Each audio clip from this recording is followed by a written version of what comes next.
As night falls, journey with me across Mongolia's vast steppes, where history's greatest land empire once stretched from the Pacific to Eastern Europe. The Mongol saga transcends conquest, revealing cultural exchange, innovation, and trade networks that connected East with West centuries before our modern era. Close your eyes and travel to the wind-swept grasslands where Temüjin, a boy born clutching a blood clot, rose from poverty to become Genghis Khan, the universal ruler.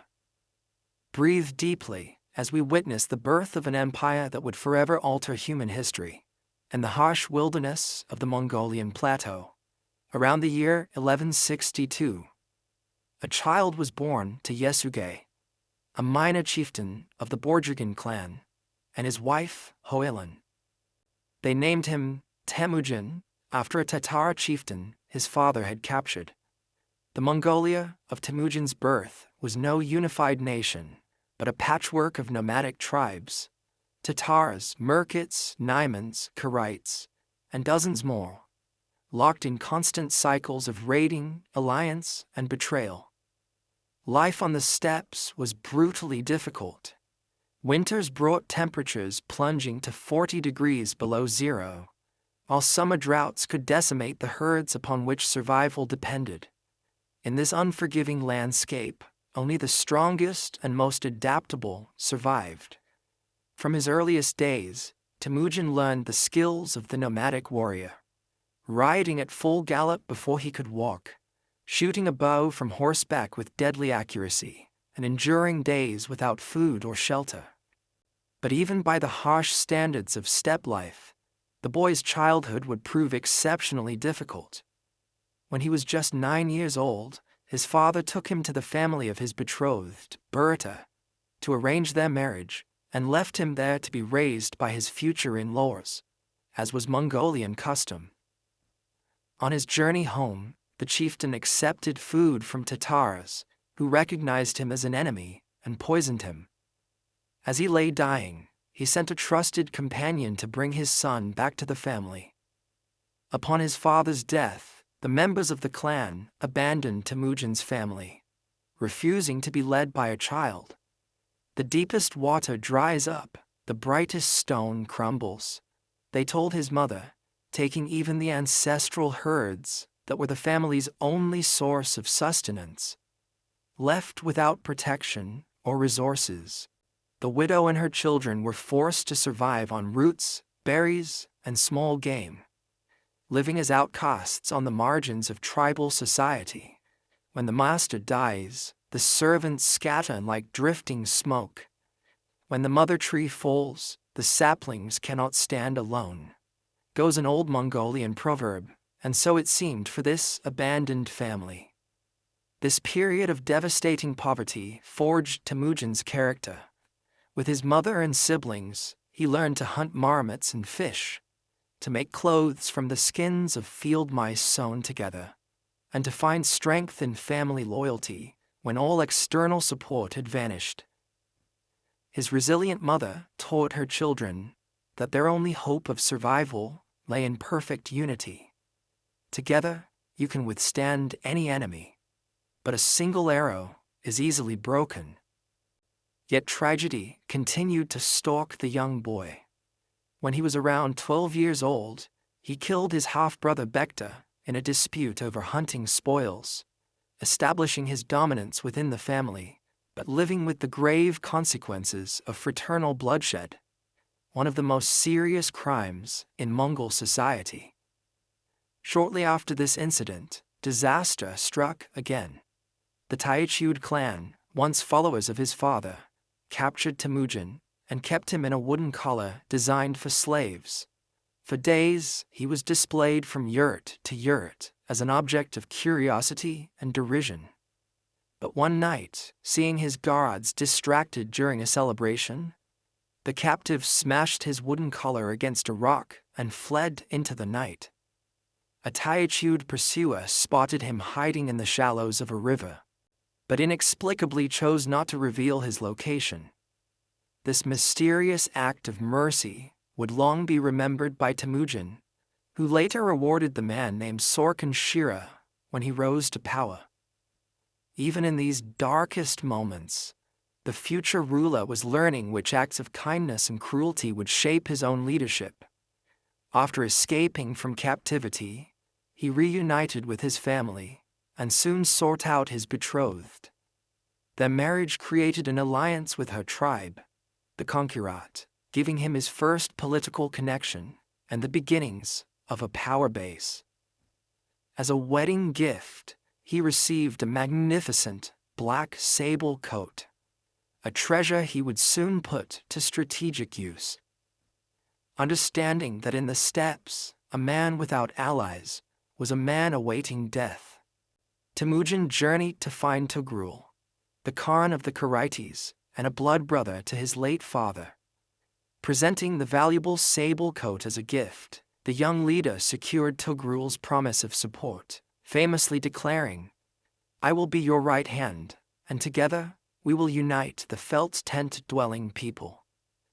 This alliance proved timely. Shortly after his marriage, warriors from the Merkit tribe, enemies of his father who had once kidnapped his mother, raided his camp and captured his new wife in revenge. With the Karaite Khan's support and the assistance of his childhood friend and future rival Jamukha, Temüjin launched his first military campaign, successfully rescuing her after several months of captivity. The woman's return was joyous but complicated. She was pregnant, and the child, Joshi, would always carry the stigma of uncertain paternity. Yet Temüjin claimed the boy as his own, demonstrating a pragmatism about family and loyalty that would later extend to his empire building. Throughout his life, competence and loyalty would matter more to him than birth or background, a revolutionary concept in the deeply hierarchical tribal society. Following the campaign against the Merkits, Temüjin's reputation grew. He demonstrated an unprecedented ability to attract followers not through tribal connections, but through personal loyalty. Breaking with tradition, he promoted men based on merit rather than family ties, offering advancement to anyone who proved their worth, even former enemies. This radical meritocracy drew the talented and ambitious to his banner, particularly from less prestigious clans who saw opportunity in his rising power. His expanding influence eventually strained the relationship with his blood brother and ally. The two men represented competing models of leadership. His friend followed the traditional aristocratic approach, while Temüjin created a new system based on personal loyalty and merit.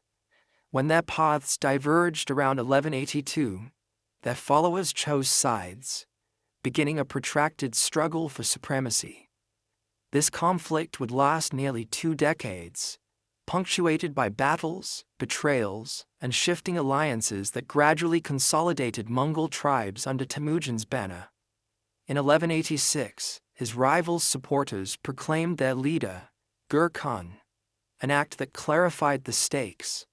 Only one man could ultimately rule the Mongol tribes. Throughout this period, Temüjin displayed the strategic genius that would later reshape continents. After a significant defeat at 13 sides, he retreated to regroup rather than making a desperate stand. He systematically formed alliances with his opponent's enemies, including the powerful Karaites under their Khan, his father's old ally. When these relationships became strained, as they did with Togrul around 1203, Temüjin proved ruthless in eliminating former supporters who had become obstacles. By 1206, after decades of warfare, alliance building, and political maneuvering, he had achieved what no one before him had accomplished: the unification of all Mongol and Turkic tribes of the steppe. At a great assembly, called a Kurultai, held near the sacred mountain of Burkhan Khaldun, the assembled tribal leaders raised him on a felt carpet and proclaimed him Genghis Khan, the oceanic ruler, the supreme leader of a unified Mongol nation. The man who had once been abandoned to starve on the steppes now stood as the unchallenged ruler of the largest confederation of nomadic peoples in history. His former blood brother, finally captured after years of conflict, refused Temüjin's offer of reconciliation, requesting instead a noble death without bloodshed. Honoring this request, the new Khan had him executed by having his back broken, a death fitting a prince, and buried his remains with honor. A final respect to the man who had been both his greatest friend and most dangerous rival. At the Kurultai, Genghis Khan immediately set about transforming this tribal confederation into a disciplined state. He instituted the Yasa, a legal code that established standard laws across all tribes. He created a decimal military system organized in units of 10, 100, 1,000, and 10,000 tumen. Overriding traditional tribal groupings, he established a rudimentary bureaucracy and a corps of messengers, arrow-bearers, who could rapidly transmit his commands across the vast territories now under his control. Perhaps most significantly, he dismantled the old tribal aristocracy, replacing it with a new elite based on loyalty and service to him. The sons of defeated chiefs were executed or marginalized, while loyal followers, regardless of background, received positions of authority. He even created a personal guard unit, the Keshik, whose members would go on to become his most trusted generals and administrators. At 44 years of age, Genghis Khan had completed the first phase of his remarkable journey, from outcast to emperor. But he was not content to rule only the Mongols. Standing before the assembled leaders at the Kurultai, he declared, "I have risen from the brown earth to the throne of gold. I intend to bring the entire world under my hoofbeats." The assembled warriors, seasoned by decades of intertribal warfare, now looked beyond the steppe to the settled civilizations that surrounded them. The wealthy but fractured Middle Kingdom of China to the south, the Muslim empires to the west, and further still, the distant kingdoms of Europe. With a unified people behind him and a military machine honed through years of conflict, the Khan prepared to launch the greatest series of conquests the world had ever seen. The nomad had become an emperor, and the world was about to discover the terrible efficiency of the Mongol war machine. As Genghis Khan looked toward the horizon, the vast empires beyond the steppes had no conception of the storm that was gathering, a storm that would forever alter the course of human history. As the dust settled on the great Kurultai of 1206, Genghis Khan stood at the threshold of a new era. The unification of the Mongol tribes was not an end, but merely a beginning. With the steppes now united under his banner, the newly proclaimed Khan turned his gaze outward toward the sedentary civilizations that had for centuries looked down upon the nomadic peoples as barbarians. Little did these kingdoms know that from the crucible of tribal warfare had emerged the most devastating military force the medieval world would ever encounter. The army that Genghis Khan unleashed upon the world was not merely a collection of skilled warriors. It was a revolutionary military system designed for conquest on an unprecedented scale. Every aspect of this force was crafted through a combination of steppe traditions, refined to perfection, and innovations that would transform warfare forever. At its heart, the steppe military was built around the horse archer, perhaps the most formidable warrior of the pre-modern era. Born to the saddle, these children learned to ride before they could walk, and began training with the bow from early childhood.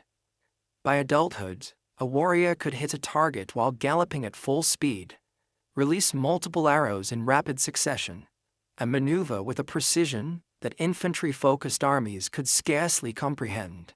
The composite bow they wielded was a technological marvel, a laminated construction of wood, horn, and sinew that could outrange most contemporary weapons. with a draw weight of over 160 pounds and an effective range of 300 yards or more. These archers could strike enemy formations long before those enemies could respond. Each fighter carried 2 or 3 bows and up to 300 arrows of various types, including specialized armor-piercing arrows for heavily armored opponents. Genghis Khan organized this lethal force into a decimal system that overrode traditional tribal affiliations. Warriors were grouped in units of 10, 100, 1,000, and 10,000.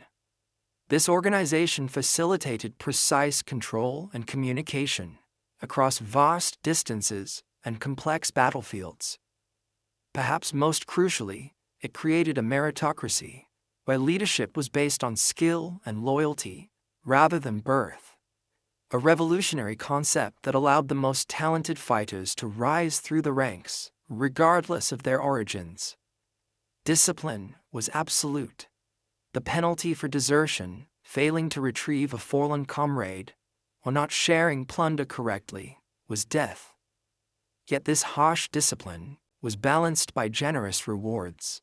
These warriors received a greater share of plunder than soldiers in almost any contemporary army, creating intense loyalty and motivation. As one Persian chronicler noted, "Each man is worth more than 10 of their enemies, for they all profit when they win, and all die when they lose." While the steppe army's tactical brilliance was unparalleled, Genghis Khan understood that wars were won as much in the mind as on the battlefield. He elevated psychological warfare to an art form, using terror as a strategic weapon with a chilling precision. Before attacking major kingdoms, his forces would systematically annihilate smaller settlements that resisted, while sparing those that surrendered immediately. Survivors were often incorporated into his army as auxiliaries, or sent ahead to spread tales of devastation, creating a wave of fear that preceded the main force. As word spread of entire cities being razed and populations massacred, many subsequent targets chose surrender over resistance. These conquerors cultivated their fearsome reputation with calculated public displays of brutality. After capturing the Tangut city of Willahai in 1209, they executed the defending general by pouring molten silver into his eyes and ears, a gruesome spectacle designed not merely as punishment, but as a message that would travel faster than any army. Yet this terror was applied with strategic restraint. Cities that surrendered without resistance were generally spared, their skilled artisans and craftsmen conscripted rather than killed, their existing governance structures often left intact under the Khan's oversight. This created a powerful incentive for submission rather than resistance, allowing his forces to absorb vast territories without fighting for every inch.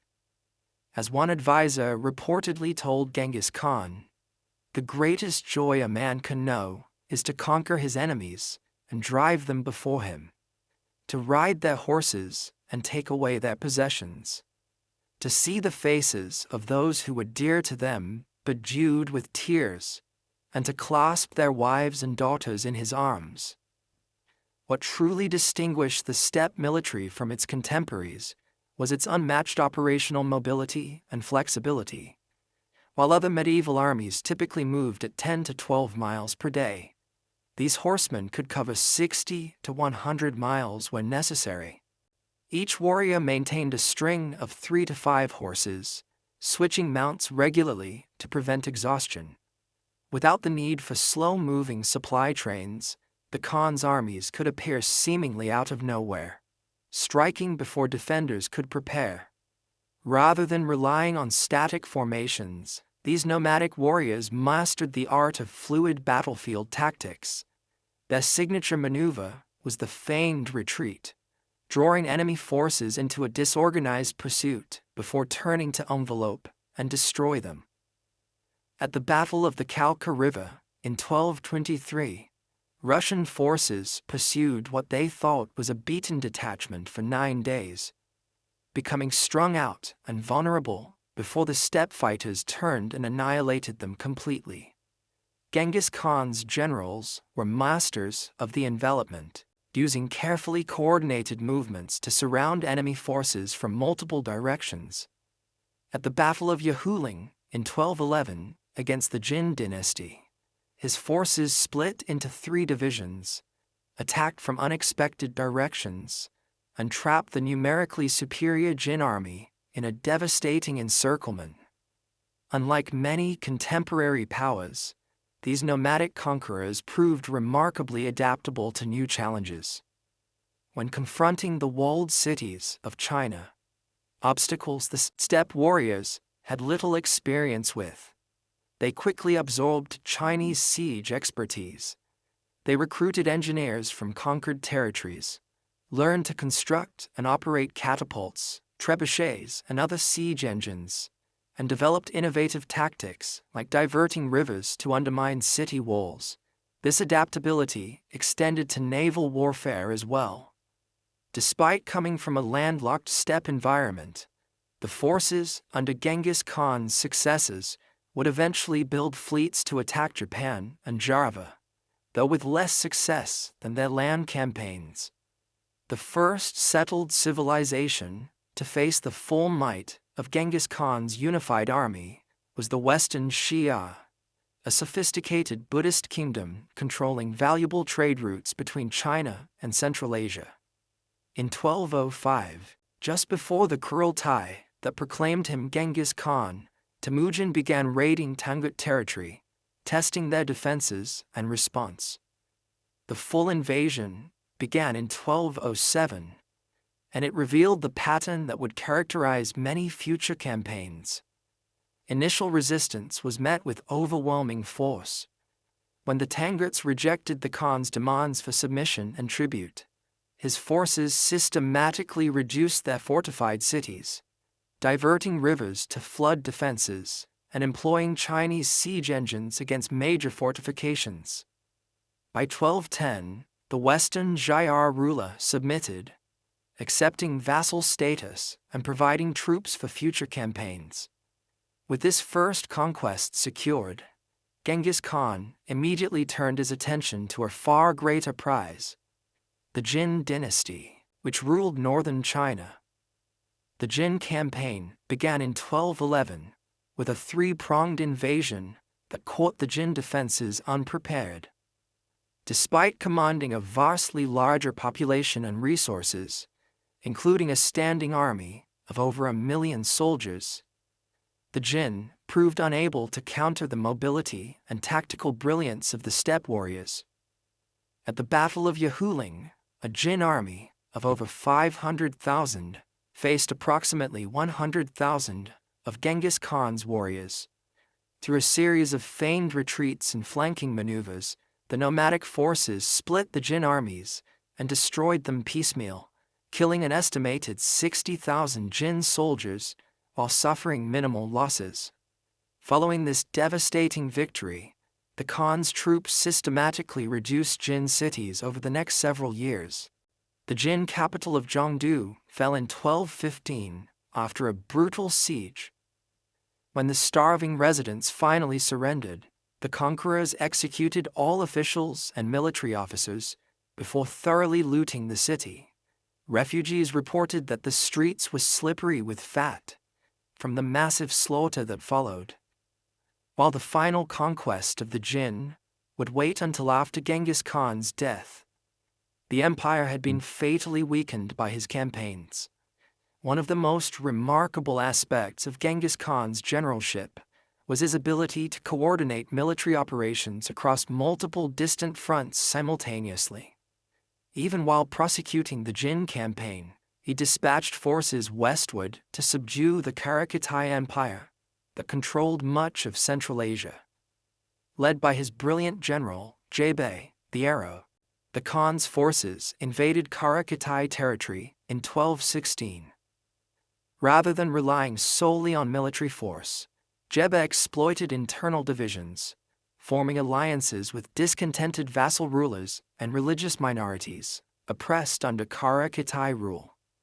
This combination of military pressure and political manipulation led to the rapid collapse of the empire by 1218, adding vast territories to the growing domain of the steppe conquerors. The conquest of Kara-Kitai had profound strategic implications. It extended Genghis Khan's control to the borders of the powerful Khwarezmian Empire, establishing direct contact with the Islamic world for the first time. It also secured the vital trade routes of the Silk Road, giving his realm control over the lucrative east-west commerce that had flowed for centuries. Merchants who had previously paid taxes to multiple powers now dealt with a single authority, presaging the Pax Mongolica that would later connect distant parts of Eurasia. Behind the dramatic battles and sieges lay perhaps the greatest military innovation of these nomadic conquerors, a logistical system far ahead of its time. While contemporary armies relied on slow-moving supply trains vulnerable to interdiction, the steppe forces lived off the land with remarkable efficiency. Each warrior carried dried meat paste, yogurt, and other preserved foods that could sustain him for days without resupply. They drank blood from their horses' veins in emergencies, carefully making small incisions that would not permanently harm their most valuable military asset.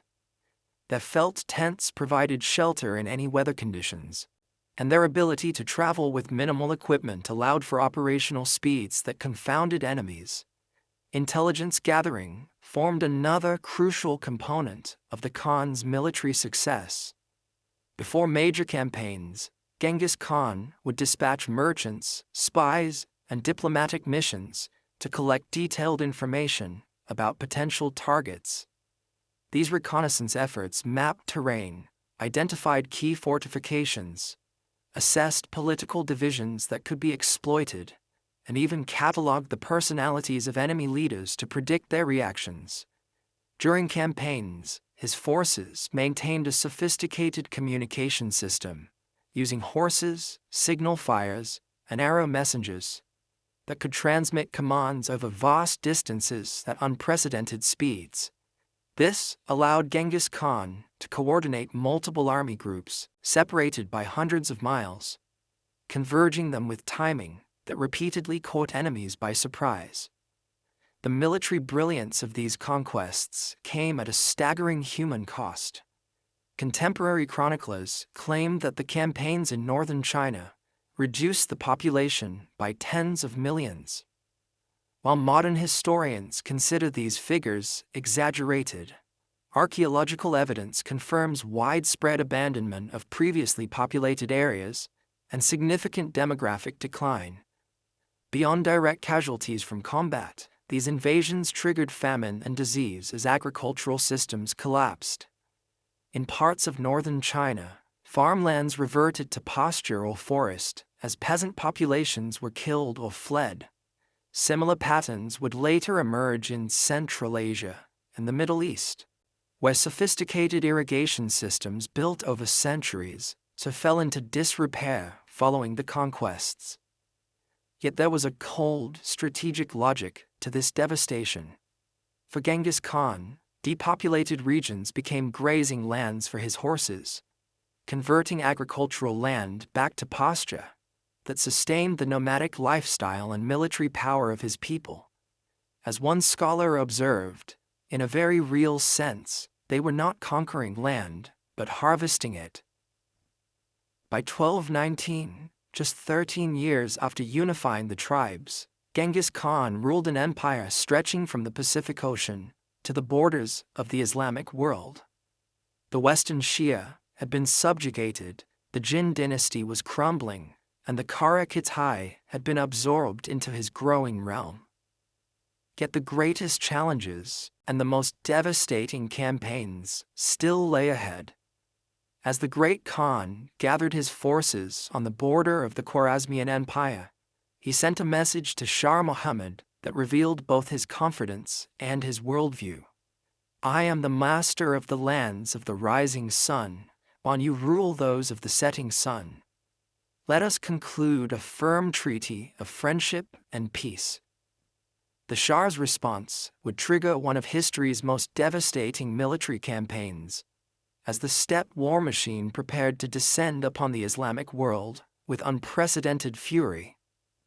The nomads who had once been dismissed as barbarians by their civilized neighbors had proven themselves masters of warfare on a scale that would reshape continents. As you drift towards sleep, consider how this military revolution, built on horseback archery, psychological warfare, and brilliant leadership, would continue to transform the world in ways that echo down to our present day. In the year 1218, as Genghis Khan consolidated his power over the conquered lands of northern China and Central Asia, his attention turned westwards toward a new horizon. The vast Khwarezm Empire stretched before him, a powerful Muslim realm encompassing modern-day Iran, Afghanistan, and much of Central Asia. Ruled by Shah Muhammad II, it was a civilization at its peak, wealthy from control of the Silk Road, defended by hundreds of thousands of warriors, and adorned with great cities that were jewels of Islamic culture and learning. What happened next would become one of history's most consequential encounters, a collision between the nomadic war machine of the steppes and an established Islamic empire that would forever alter the course of civilization in the Middle East. But unlike many of Genghis Khan's campaigns, this catastrophic war began not with territorial ambition, but with a diplomatic incident that escalated into one of history's most devastating acts of retribution. Seeking to establish peaceful trade relations, Genghis Khan dispatched a caravan of 450 merchants to Khwarezm in 1218. With them, he sent a message to Shah Muhammad: "I am master of the lands of the rising sun, and you rule those of the setting sun. Let us conclude a firm treaty of friendship and peace." The Shah initially received this overture with caution but apparent interest, sending gifts in return. Shortly afterward, Genghis Khan sent a formal diplomatic mission, led by Muslim ambassadors, to reinforce his peaceful intentions. But at the Khwarezmian border city of Atra, disaster struck. The governor, known as Inalchuk or Gaya Khan, accused the merchants of being spies, seized their valuable goods, and executed the entire caravan. When the following diplomatic mission arrived to investigate, the Shah had all but one of the ambassadors executed. Their beards were burned off, a profound insult in Mongol culture. To the Mongols, ambassadors were sacred and inviolable. Their execution represented not merely an insult, but a transgression against the order of heaven itself. Upon hearing the news, Genghis Khan reportedly retreated alone to a mountaintop for 3 days and nights, communing with the eternal blue sky before returning with cold purpose.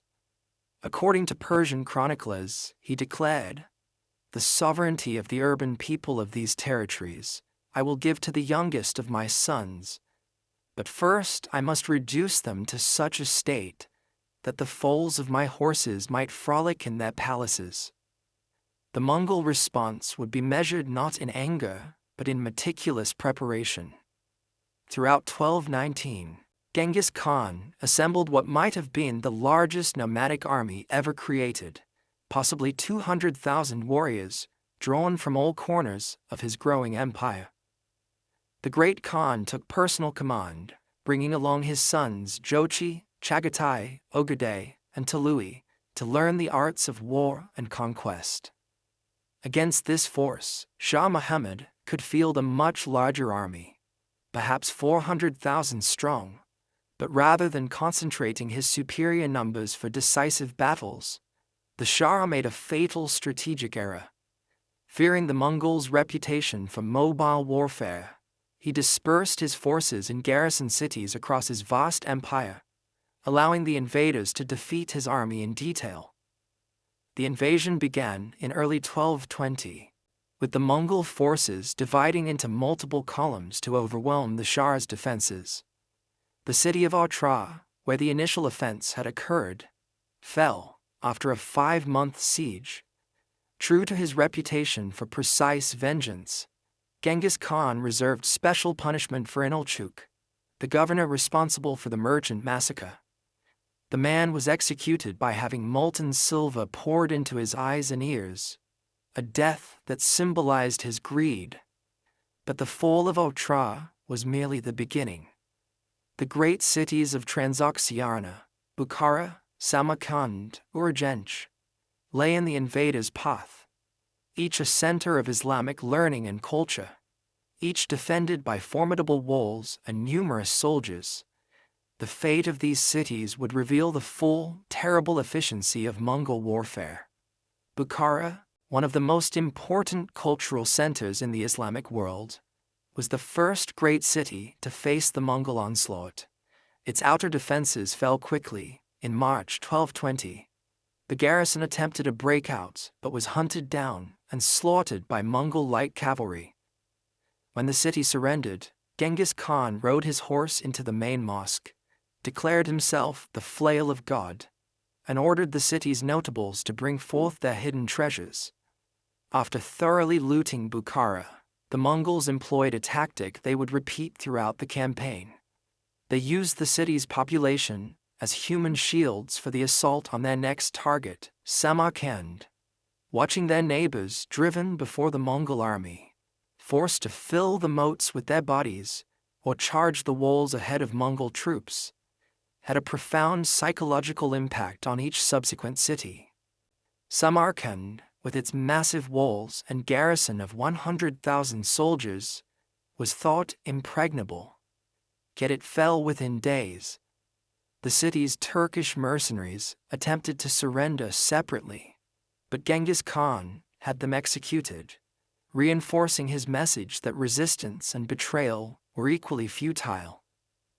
The city's artisans, some 30,000 skilled craftsmen, were deported to Mongolia to serve the growing empire, while many remaining inhabitants were massacred. As these great cities fell, Shah Muhammad fled westward rather than facing the invaders, a decision that demoralized his forces and civilian population alike.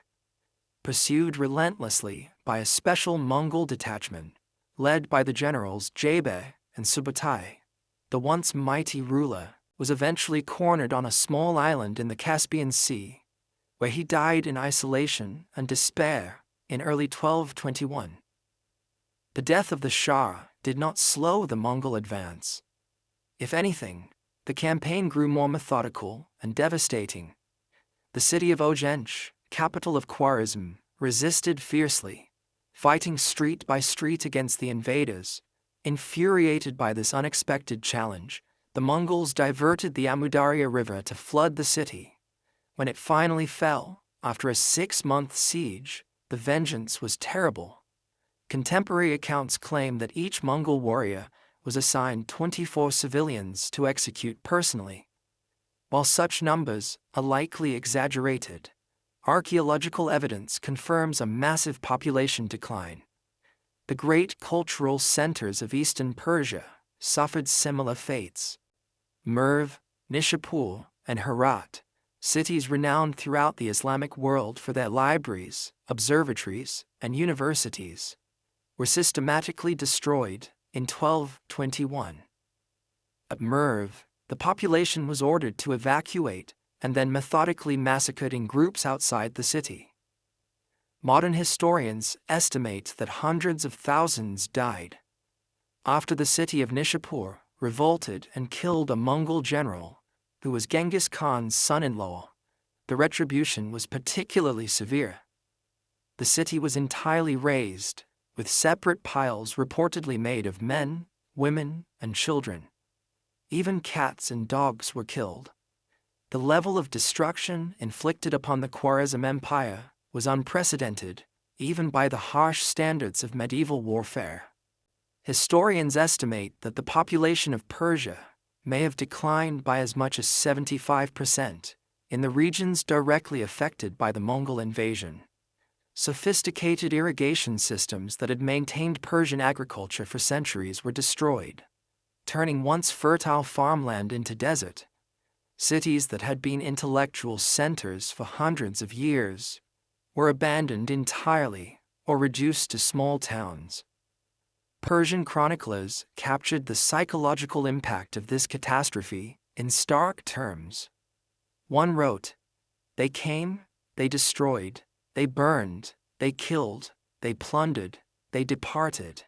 Another observed, "If in 1,000 years from now, the world should bring forth a monster, it will still be less monstrous than Genghis Khan."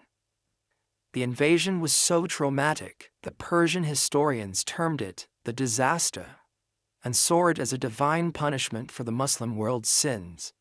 Yet amidst this devastation, glimpses of the future Mongol Empire's more constructive aspects emerged. Cities that surrendered without resistance, like Balkh, were generally spared.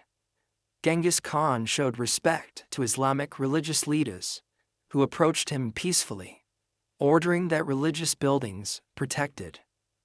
And despite his fearsome reputation, he maintained absolute control over his forces, with looting and violence following precise, strategic objectives rather than descending into chaos. By 1222, most of the Persian campaign was complete. Rather than appointing governors and establishing direct rule immediately, Genghis Khan initially left much of the conquered territory devastated and leaderless as he withdrew the bulk of his forces. Only gradually would Mongol administrators move in to begin rebuilding and governing, a process that would accelerate under his successes. As the main Mongol army returned eastward, a smaller force of approximately 20,000 warriors, under the command of generals Jebe and Subutai, continued westward on what was intended as a reconnaissance mission. This seemingly modest detachment would go on to defeat the kingdoms of the Caucasus, annihilate a combined Russian army at the Battle of the Kalka River, and raid through Crimea before rejoining the main Mongol force. A 3-year, 5,500-mile circular campaign that demonstrated the extraordinary operational range of Mongol armies. The destruction of the Khwarezm Empire marked a turning point in world history. It opened Central Asia and Persia to direct Mongol rule, created a power vacuum in the Islamic world that would not be fully resolved for generations, and sent refugees fleeing in all directions, spreading tales of the invincible horsemen from the east. Among those who fled the Mongol advance was a young scholar who would eventually become known as Nasir al-Din al-Tusi, one of the greatest scientists of the medieval Islamic world. Initially kidnapped by the assassin sect, he would later serve the Mongols themselves, establishing the famous Maragay Observatory under their patronage. A small example of how chaos and destruction eventually gave way to a new cultural synthesis. For Genghis Khan himself, the Khwarezmian campaign represented both the height of his conquests and a demonstration of his strategic vision. Despite being in his 60s, elderly by the standards of his time, he had personally led his armies on a campaign covering thousands of miles across some of the most challenging terrain in Asia. He had destroyed one of the most powerful empires in the Islamic world in less than 2 years, and he had sent an unmistakable message to all rulers who might oppose him: submit or face annihilation. As he returned from the Persian campaign, the Great Khan's attention turned once more to China, where unfinished business remained with both the Jin dynasty and the Western Xia. But the template for Mongol conquest had been established: a combination of overwhelming military force, calculated terror, and political pragmatism that would guide his successes as they expanded the empire even further. The Khwarezmian campaign also revealed something fundamental about the nature of the Mongol Empire under Genghis Khan. Unlike many conquerors who sought merely to rule existing states and extract tribute, the Mongols, under his leadership, were willing to fundamentally transform the societies they conquered. destroying old power structures and rebuilding them in forms that served nomadic imperial interests. Cities could be sacrificed if necessary. Populations could be relocated. Entire landscapes could be converted from agriculture to pasture. This willingness to remake the world, to view conquest not merely as occupation, but as transformation, helps explain both the extraordinary destructiveness of Mongol invasions and their ultimately revolutionary impact on Eurasian civilization. As the survivors began to rebuild their shattered world, they did so in a new reality, one where the dynamics of power, trade, and culture had been fundamentally altered by the passage of the horse lords from the steppes. As you continue to drift towards sleep, imagine the aftermath of this great storm that swept across Persia. Picture the ruined cities slowly coming back to life, the tentative resumption of trade along the ancient Silk Road, now under Mongol protection, and consider how, even as the physical wounds began to heal, the psychological impact of the Mongol conquest would shape Persian literature, art, and historical consciousness for centuries to come. A testimony to how thoroughly Genghis Khan had fulfilled his terrible promise of vengeance. But the story of Mongol conquest was far from complete. Even as Persia struggled to recover, the shadow of Mongol expansion was falling across new lands to the west, across the Russian principalities, into Eastern Europe, and toward the heartlands of medieval Christendom. The next great collision between the nomadic empire and the settled world would unfold on the plains of Russia and Hungary, as Genghis Khan's successes carried his vision of world conquest into the European continent itself. While Genghis Khan himself never led campaigns into Europe, the groundwork for the invasion of the West was laid during his lifetime. The reconnaissance expedition of Generals Jebe and Subutai that had swept through the Caucasus and into the Russian steppes had returned with valuable intelligence about the lands beyond the western horizon. As you drift deeper into slumber, imagine yourself in Eastern Europe in the year 1236, 14 years after Genghis Khan's death, as rumors spread of a terrible army gathering in the east. By this time, the empire was ruled by Ogedei Khan, Genghis Khan's third son and chosen successor. Under his direction, the expansion continued inexorably. The campaign against Europe was entrusted to Batu Khan, son of Jochi and grandson of Genghis Khan, along with the brilliant General Subutai, now in his 60s, but still the masterful military strategist who had helped forge the empire. The force assembled for the European campaign was not the largest army ever fielded, but it was perhaps the most experienced and disciplined. Numbering around 130,000 warriors, it included veterans from campaigns across Asia and the Middle East. Many of its commanders had been personally trained by Genghis Khan himself in the intricate tactics of steppe warfare. This was not merely a raiding party, but a full invasion force, tasked with bringing the European kingdoms under the rule of the Great Khan. The invasion of Europe began with an attack on the Volga Bulgars in 1236, swiftly conquering this wealthy trading state that controlled the vital river routes of the region. From there, the forces divided into multiple columns to systematically reduce the principalities of what would later become Russia. The once powerful Kievan Rus, a loose federation of East Slavic principalities centered on Kiev, was by this time already weakened by internal divisions. Prince after prince made the fatal error of facing the invaders independently rather than combining their forces. The great cities of the Rus fell one after another. Ryazan, after a 5-day siege in December 1237. Then Vladimir, Suzdal, and scores of smaller settlements.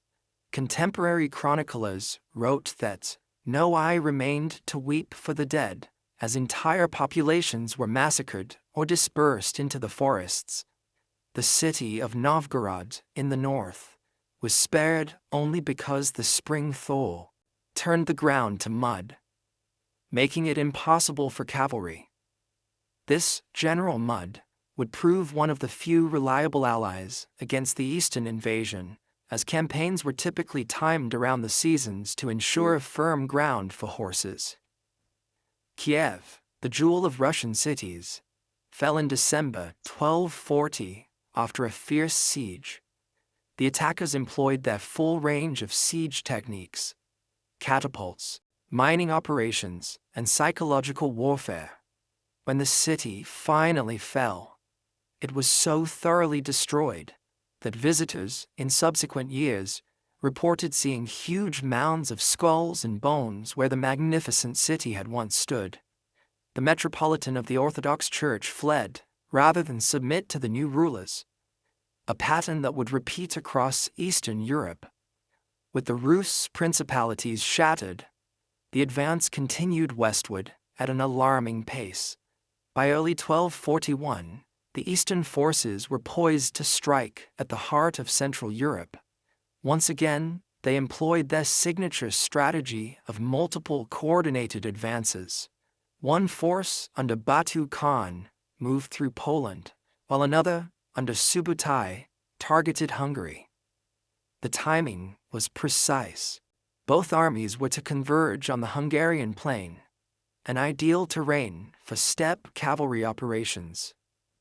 The kingdoms of Europe, unlike China or the Islamic world, had no experience with nomadic armies of this sophistication.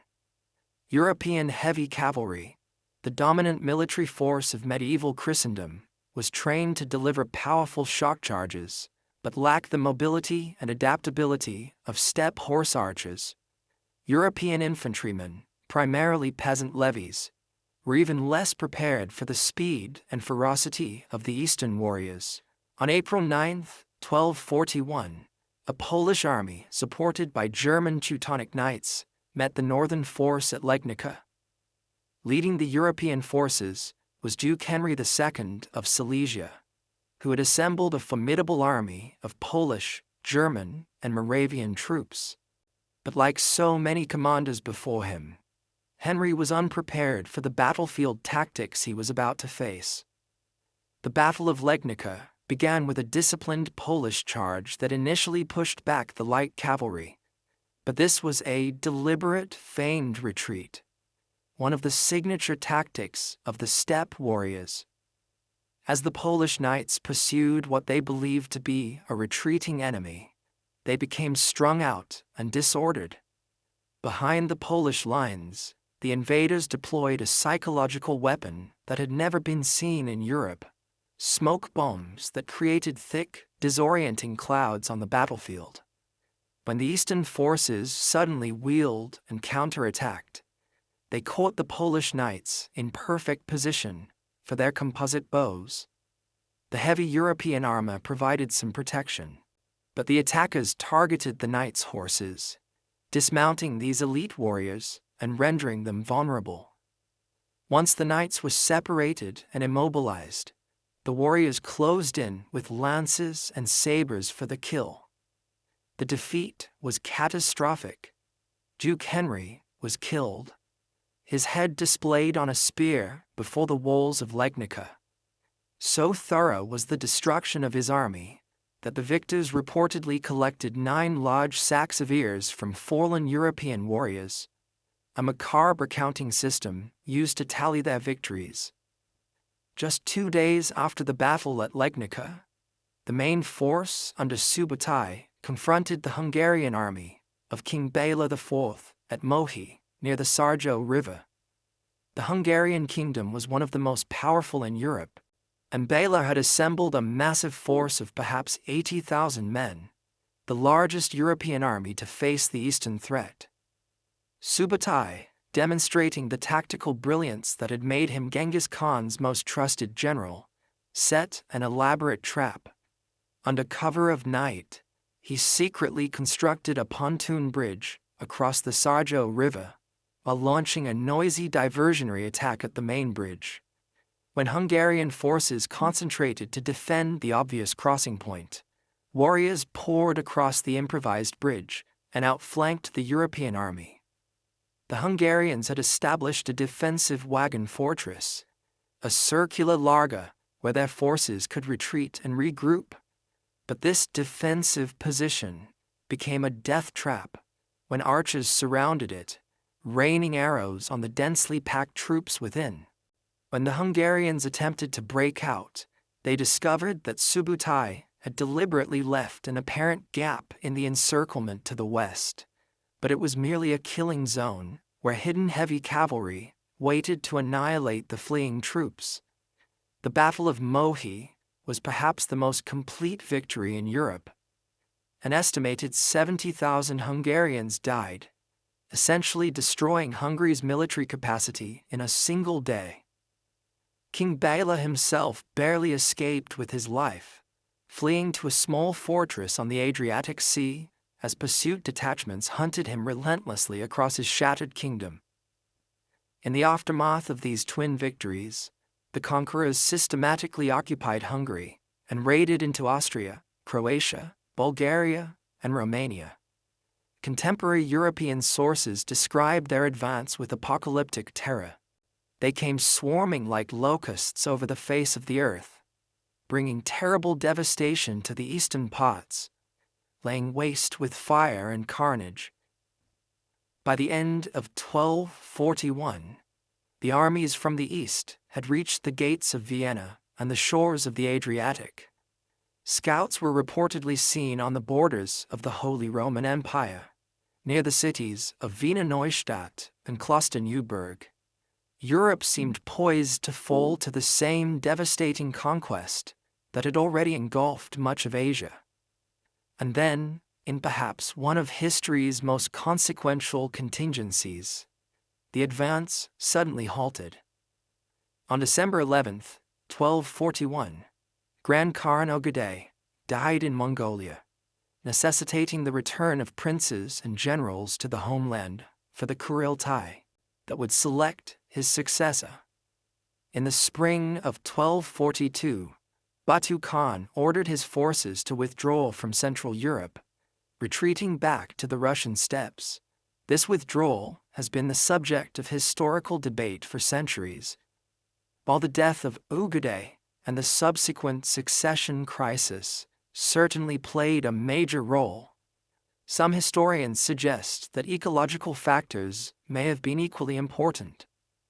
The Hungarian plain, while superficially similar to the steppe homeland, may not have provided adequate pasturage for the massive herds of horses that sustained the army. Each warrior required up to 5 mounts for a campaign. Others argue that the strategic objectives had already been achieved, having destroyed the military capacity of Eastern Europe and established a clear demonstration of power. Whatever the combination of reasons, the sudden withdrawal gave Europe a reprieve that may have altered the course of world history. The Eastern conquerors would never again advance so deeply into Central Europe with comparable force, though the threat of their return would hang over European politics for generations. The campaigns in Europe had lasting consequences. In the east, most of the Russian principalities would remain under domination, known as the Mongol yoke, or the rule of the Golden Horde, for more than 2 centuries. This long period of suzerainty would profoundly influence Russian political development, contributing to the centralization of power in Moscow and the emergence of autocratic governance that distinguished Russia from Western European traditions. Hungary never fully recovered from the devastation of the invasion. Before 1241, the Kingdom of Hungary had been one of the most powerful and populous states in Europe. In the aftermath, its population may have declined by up to 25%, with entire regions left depopulated. Archaeological evidence shows abandoned villages and mass graves dating to this period. This demographic collapse created a power vacuum in Central Europe that would be filled by the rising Habsburg Empire. For Western Europe, the invasion served as a distant but terrifying warning. Pope Gregory IX and his successor, Innocent IV, attempted to organize resistance, even sending emissaries to the Eastern Court to negotiate or convert the invaders to Christianity. These diplomatic missions, while failing in their immediate objectives, opened the first sustained contact between Western Europe and the far reaches of Asia, bringing back valuable intelligence about the lands beyond the steppe. One of the most significant but often overlooked consequences of the incursion into Europe was biological. The armies, moving across the entirety of Eurasia, served as vectors for disease exchange. Some historians believe that the devastating Black Death that would ravage Europe in the following century originated in the conquered territories and moved along the trade routes they had secured and expanded. Despite withdrawing from Central Europe, the conquerors remained a potent military force in Eastern Europe. Under Batu Khan and his successors, the Golden Horde established its capital at Sarai on the lower Volga River, controlling the vast territories of what is now Russia, Ukraine, Kazakhstan, and the Caucasus. From this base, they launched punitive raids into Poland, Lithuania, and the Balkans throughout the 13th and early 14th centuries. The Eastern threat profoundly altered European military thinking. The heavy cavalry charge, long the dominant battlefield tactic of medieval Europe, had proven woefully inadequate against the mobile warfare of the steppes. In subsequent generations, European armies would gradually adapt, developing more flexible tactics and incorporating more missile troops. The military reforms of rulers like Matthias Corvinus of Hungary were directly influenced by the bitter lessons learned against the steppe warriors. Perhaps most fundamentally, the invasions shattered the isolation of medieval Europe. Through the Pax Mongolica that followed these conquests, Europe would gain unprecedented access to the technologies, goods, and ideas of distant Asia. Marco Polo's famous journey to the court of Kublai Khan would have been impossible without the relative stability and openness of rule across Eurasia. As you drift toward deepest sleep, imagine the profound relief that must have swept through Europe as news spread that the Eastern armies were withdrawing in 1242. Church bells that had been silent rang out across cities and villages. Prayers of thanksgiving replaced desperate pleas for divine intervention. For a brief moment, the peoples of Central Europe had glimpsed what so many in Asia had already experienced: the overwhelming might of the steppe war machine, and the radical transformation that followed in its wake. Yet even as Europe celebrated this unexpected deliverance, the great empire was entering its period of greatest expansion and prosperity. With the death of Ögedei Khan and the subsequent selection of Guyuk Khan as his successor, the empire continued to grow under the leadership of Genghis Khan's descendants. The devastation of conquest would gradually give way to the remarkable phenomenon known as the Pax Mongolica, the Mongol peace that would create the largest zone of free trade and cultural exchange the pre-modern world had ever known. As the middle of the 13th century approached, the vast empire stretching from Korea to Eastern Europe entered its golden age, a remarkable period of stability, prosperity, and cultural exchange known as the Pax Mongolica, or Mongol peace. The violent storm of conquest that had reshaped much of the known world gradually gave way to an era of relative tranquility under the rule of Genghis Khan's successors. Following the death of Ögedei Khan in 1241, a brief succession crisis ensued. After several years of regency under Ögedei's widow, Turagana, the Kurultai of 1246 selected Guyuk Khan, Ögedei's son, as the third great Khan. His reign would be brief, lasting only 2 years before his death in 1248, leading to another succession struggle that ultimately brought Mongke Khan, grandson of Genghis Khan, through his son Temüjin, to power in 1251. Under Mongol's capable leadership, the empire reached its territorial zenith. Military campaigns continued on multiple fronts. His brother, Hulagu, led forces into the Middle East, conquering Baghdad in 1258 and destroying the Abbasid Caliphate, while another brother, Kublai, pressed the conquest of southern China. Yet increasingly, the focus shifted from pure conquest to consolidation and administration of the vast territories already under imperial control.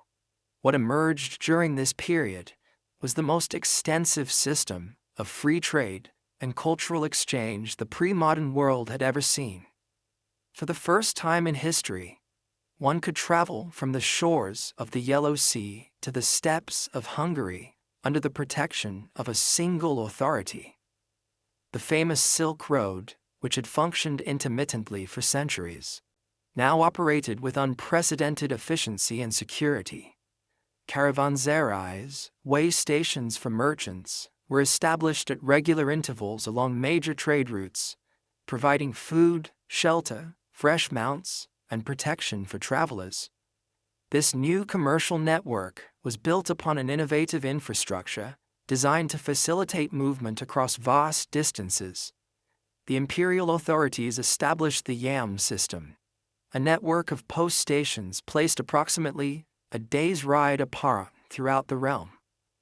Each station maintained fresh horses, supplies, and accommodations for official messengers and authorized travelers. With a special paisa, a tablet of authority issued by the Khan, a messenger could requisition horses and supplies at any station, traveling up to 250 miles per day in urgent circumstances. This communications system bound together territories separated by thousands of miles, allowing for the rapid transmission of information, orders, and intelligence across the breadth of Eurasia.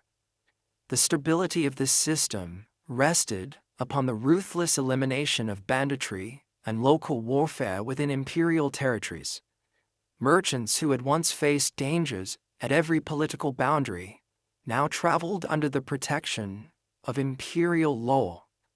According to contemporary accounts, it was said that a maiden bearing a nugget of gold on her head could wander safely throughout the realm. While undoubtedly exaggerated, this description captures the remarkable security established across vast stretches that had previously been among the most dangerous trade routes in the world. Taxation was systematized, replacing the arbitrary plunder of the conquest era.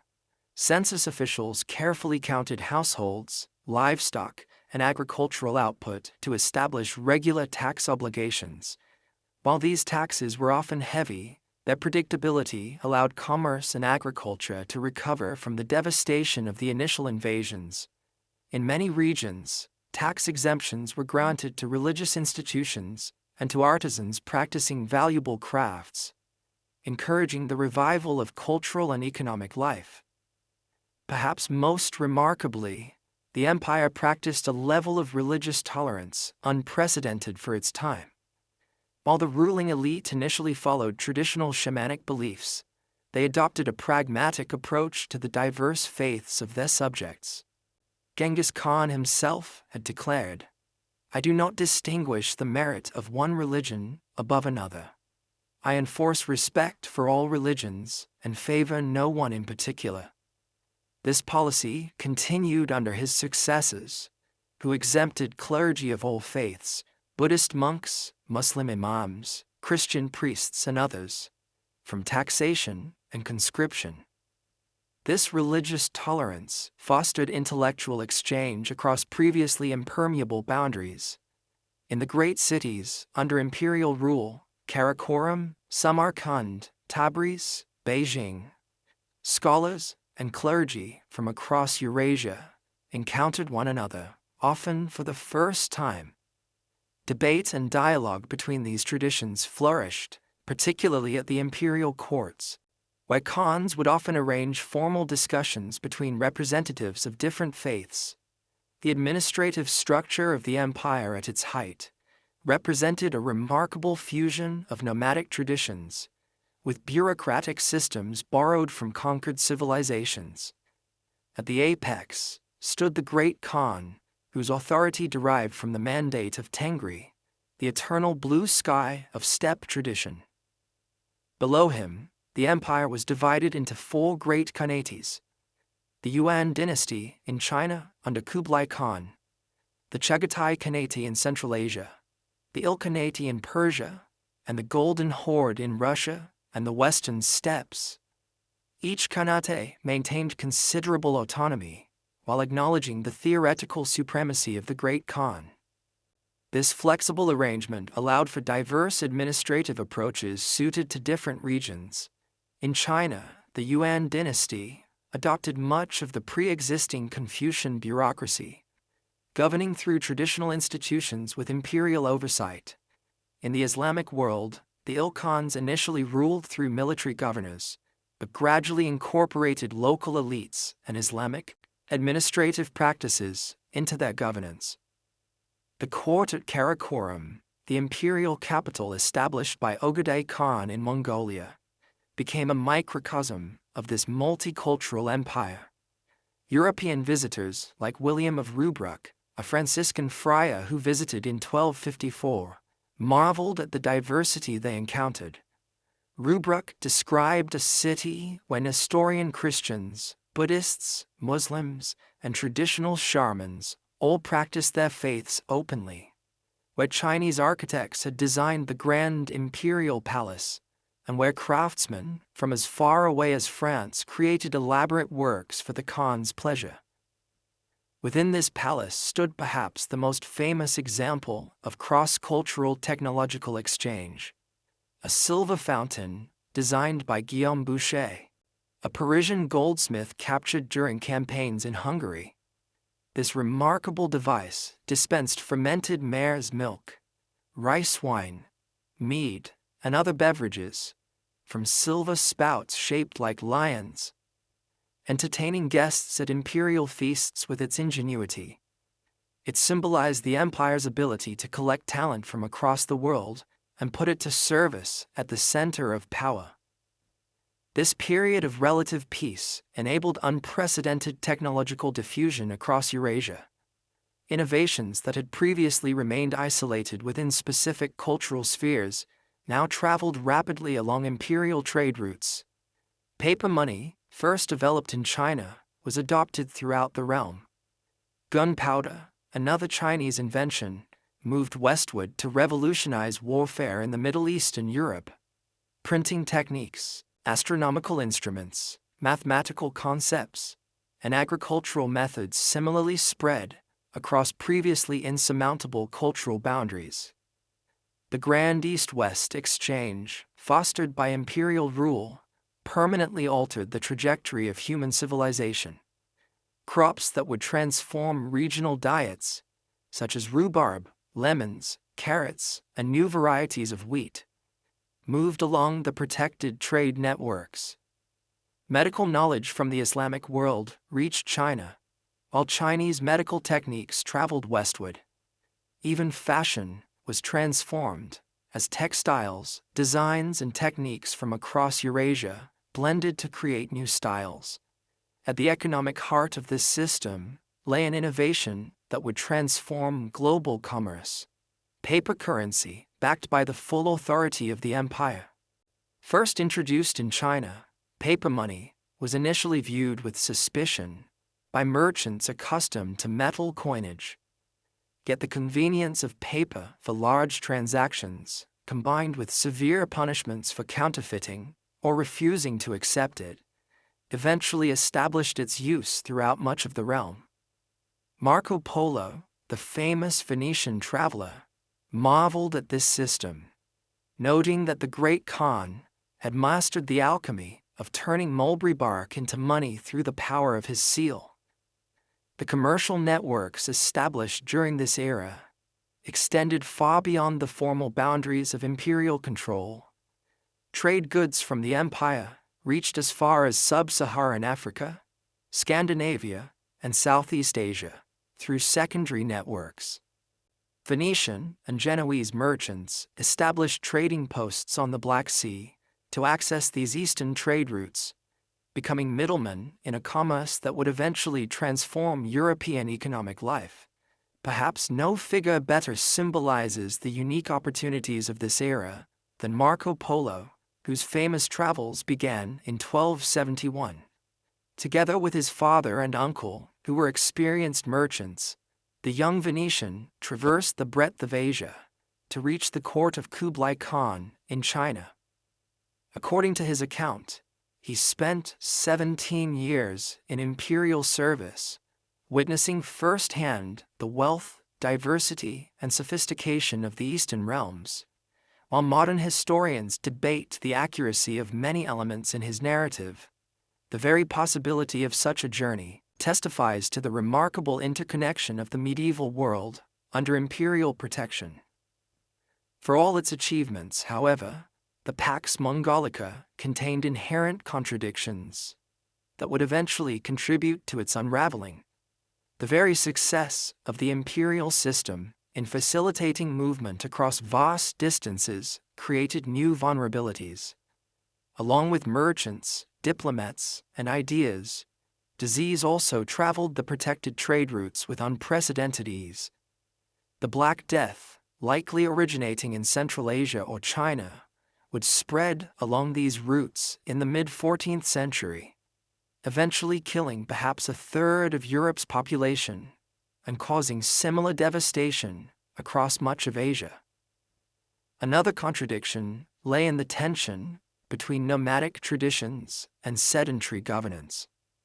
The original success of the imperial armies had rested on the martial skills developed through the nomadic lifestyle of the steppes. Yet as the ruling elite increasingly settled in cities, adopted the customs of conquered peoples, and integrated into sedentary administrative systems, their military advantages gradually eroded. Future generations of imperial princes, raised in palaces rather than on horseback, would struggle to maintain the fierce discipline and hardiness that had characterized their ancestors. Religious tensions also grew despite the official policy of tolerance. In the Ilkhanate, Hulagu's destruction of Baghdad and execution of the last Abbasid caliph in 1258 created deep resentment among Muslim subjects. Although later, Ilkhans converted to Islam, beginning with Ghuzan Khan in 1295, the wounds of the conquest era healed slowly. Similar tensions emerged in China as the Yuan dynasty under Kublai Khan privileged foreign administrators over native Chinese officials, creating resentment that would eventually contribute to the dynasty's downfall. Political unity, too, proved difficult to maintain across such vast and diverse territories. The death of Mungka Khan in 1259 triggered a civil war between his brothers Kublai and Arik Boka, essentially splitting the empire. Although Kublai emerged victorious, subsequent decades saw the gradual fragmentation of imperial unity. By the end of the 13th century, the four major Khanate functioned as essentially independent states, bound by family ties and cultural connections, but increasingly pursuing divergent policies. Yet even as political fragmentation accelerated, the commercial and cultural networks established during the imperial era continued to function. The decline of central authority was a gradual process, not a sudden collapse. Trade routes remained active, ideas continued to circulate, and many administrative innovations survived the political disintegration of the United Empire. The legacy of this remarkable period would endure long after the political structures that created it had faded. The vision of Eurasian unity, first realized under imperial rule, would inspire later conquerors from Timur to the Russian Tsars. The vast commercial networks established in this era would provide the foundation for the emerging global economy of the early modern period. and the unprecedented exchange of ideas, technologies, and cultures would permanently alter the trajectory of human civilization, ending the isolation of regional knowledge systems and creating the preconditions for the scientific and commercial revolutions that would later transform the world. As you drift deeper into sleep, imagine yourself as a traveler on the Silk Road during this remarkable era. Picture the caravans of two humped Bactrian camels laden with silk, spices, and porcelain, making their way across the wind-swept expanses of Central Asia. Envision the bustling markets of Samarkand and Bukhara, where merchants from India, China, Persia, and Europe haggled in a dozen languages. Consider the scholars in Baghdad and Tabriz, poring over astronomical texts from China alongside medical treatises from Greece, synthesizing knowledge from distant traditions into new insights. This world, connected yet diverse, brutal in its origins yet remarkably open in its mature form, represented a unique moment in human history when the barriers between civilizations temporarily fell away. Though it would ultimately prove impossible to maintain the political unity of such vast territories across such diverse cultures, the dream of a connected Eurasia, first realized in this period, would continue to resonate through the centuries that followed. But even at the height of its power and prosperity, signs of future challenges were emerging. The sons and grandsons of Genghis Khan, raised in palaces rather than on the steppes, began to lose the fierce qualities that had enabled the initial conquests. Succession disputes grew more common and more destructive. And in the diverse territories under imperial rule, new forces were gathering strength that would eventually challenge the authority of the descendants of the great Khan. The story now turns toward decline. The gradual fragmentation of the United Empire into separate khanates, the challenges they faced from internal rebellions and external enemies, and the eventual disappearance of the world system first established by Genghis Khan and his immediate successors. Yet this decline, like the rise that preceded it, would reshape the map of Eurasia and leave an indelible mark on human civilization. All great empires eventually faced decline, and the vast realm established by Genghis Khan proved no exception to this historical pattern. As you continue drifting towards sleep, let us explore how the largest contiguous land empire in history gradually fragmented and dissolved, transforming from a unified global power into separate kingdoms with diverging destinies. The seeds of division were planted even during the height of imperial expansion. When Mongol Khan died in 1259 during a campaign against the Southern Song dynasty in China, no clear succession process was in place. His brothers, Kublai and Arikboke, both claimed the throne, leading to the first major civil war within the ruling family. Though Kublai eventually prevailed in 1264, this conflict fundamentally altered the nature of imperial unity. Kublai Khan, upon securing his position as Great Khan, made a momentous decision that symbolized a growing divide within the empire. He moved the capital from Karakoram in the Mongolian homeland to Khanbarlik, modern Beijing, establishing the Yuan dynasty in China. While this strategic choice allowed him to better administer the wealthy Chinese territories, it alienated the traditional steppe aristocracy, who saw it as abandonment of ancestral ways. Many nobles in the Mongolian heartland refused to recognize Kublai's authority, viewing him as too cynicized, too influenced by Chinese culture and governance models. This ideological split between traditionalists who sought to preserve nomadic customs and pragmatists who adapted to sedentary civilization would repeatedly undermine imperial unity in the decades to follow. The empire now effectively fragmented into 4 major khanates, each evolving along increasingly independent trajectories. The Yuan dynasty, in China, under Kublai Khan, represented the most dramatic adaptation to sedentary civilization. Ruling over the world's most populous and sophisticated society, Kublai and his successors adopted many aspects of Chinese governance while maintaining their distinct identity as conquerors.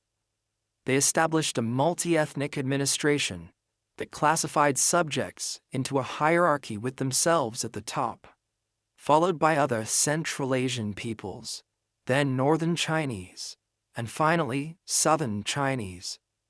This system, while initially effective, created deep resentments among the native population that would eventually fuel rebellion.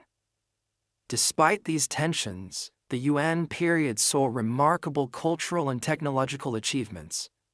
The drama and literature of the era flourished, producing classics like The Romance of the Western Chamber. Mathematical innovations advanced under scholars like Guo Shoujing, who reformed the calendar and improved irrigation systems. The famous blue and white porcelain that would later become China's signature ceramic style developed during this period, often incorporating designs from across the empire. Yet the Yuan rulers faced persistent challenges governing China.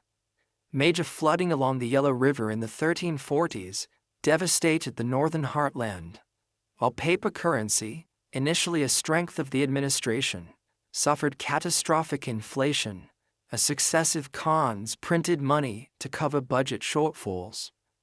By the mid-14th century, widespread unrest manifested in movements like the Red Turbans, a millenarian Buddhist sect that launched large-scale rebellions against Yuan authority. The Ilkhanate in Persia and the Middle East followed a different evolutionary path. Initially established by Hulagu Khan after his devastating campaign against the Islamic world, this Khanate gradually integrated into the cultural sphere it had conquered. The watershed moment came when Ghazan Khan converted to Islam in 1295, accelerating the process of assimilation. Under his rule and that of his successors, particularly Al-Jaitu and Abu Sa'id, Persian administrative systems were largely restored, and a cultural renaissance emerged. This period saw the construction of magnificent buildings, like the Sultaniya Dome, stunning Islamic architecture that incorporated elements from across the realm. Persian historical writing flourished under scholars like Rashid al-Din, whose universal history represented the first attempt to compile a comprehensive account of world history, incorporating European, Chinese, Indian, and Middle Eastern sources, a work that would have been impossible without the unprecedented information exchange facilitated by imperial rule. Despite these cultural achievements, the Ilkhanates struggled with economic challenges and succession disputes. Following Abu Sa'id's death without an heir in 1335, the Khanate disintegrated into competing regional dynasties, effectively ending direct rule by Genghis Khan's descendants in the region, though local rulers would continue to claim connection to the imperial lineage to legitimize their authority. The Golden Horde, controlling Russia and the western steppe, maintained its nomadic character more successfully than the other Khanates, perhaps because its territories included the vast grasslands suitable for the traditional pastoral lifestyle. From their capital at Sarai, on the Lower Volga, the Khans ruled over a diverse realm, including Russian principalities, Finnic peoples, and various Turkic tribes. Under Burqa Khan, who ruled from 1257 to 1266, the Golden Horde converted to Islam, aligning culturally with the Muslim world rather than with the Buddhist and shamanistic traditions increasingly prevalent in the eastern parts of the empire. This religious shift created a lasting division within the broader imperial sphere. The Golden Horde's relationship with its Russian subject states established patterns that would influence Russian political development for centuries. Russian princes were required to travel to Sarai, to receive authorization to rule their territories, a practice that reinforced centralized authority even as it created resentment. The preferential treatment given to the princes of Moscow, particularly their authorization to collect tribute on behalf of the Khan, inadvertently strengthened what would eventually become the dominant Russian state. The Chagatai Khanate in Central Asia, named after Genghis Khan's second son, experienced perhaps the most dramatic internal division. By the early 14th century, it had split into two distinct entities: the Western Chagatai realm, which gradually Islamized and embraced sedentary civilization, and Mogolistan in the east, which maintained traditional nomadic ways and resisted Islamic influence. This division reflected broader tensions within the imperial tradition, the pull between ancestral steppe practices and the administrative necessities of governing agricultural societies. It also demonstrated how geography shaped divergent paths, as territories with extensive grasslands could sustain nomadic traditions, while regions dominated by farmland and cities required different governance approaches. Beyond these political divisions, several factors accelerated the empire's fragmentation. The first was ecological. The late 13th and early 14th centuries saw the beginning of climatic cooling that would later be called the Little Ice Age. This climate shift reduced grass production on the Eurasian steppe, undermining the pastoral economy that had sustained the original imperial expansion. Drought and harsh winters reduced the massive horse herds that had formed the foundation of military power, gradually eroding the advantage that steppe warriors had maintained over sedentary societies. Disease provided another catastrophic blow. The unprecedented connectivity established during the Pax Mongolica had created ideal conditions for pandemic spread. The Black Death, likely originating in the grasslands of Central Asia, traveled rapidly along trade routes in the 1340s, eventually killing between 30% and 50% of the population across much of Eurasia. Beyond its devastating human toll, this demographic collapse disrupted economic systems, particularly in China and the Middle East, further weakening imperial authority. Military factors also contributed to decline. As imperial forces settled into administrative roles, they gradually lost the extraordinary martial skills that had made the initial conquests possible.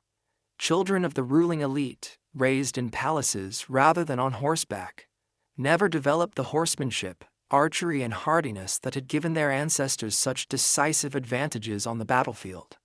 Meanwhile, their opponents adapted, incorporating steppe tactics and technology into their own military systems.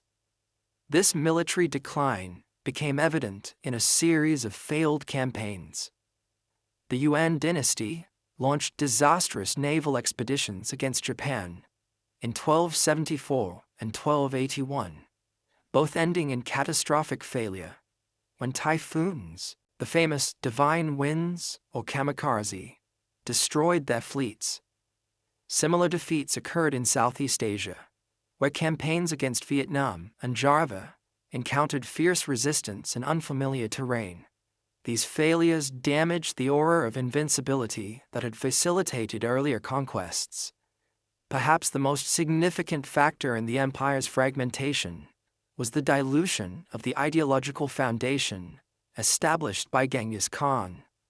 His original vision had balanced traditional steppe values with remarkable pragmatism, incorporating useful elements from conquered civilizations while maintaining core nomadic virtues of loyalty, discipline, and meritocracy.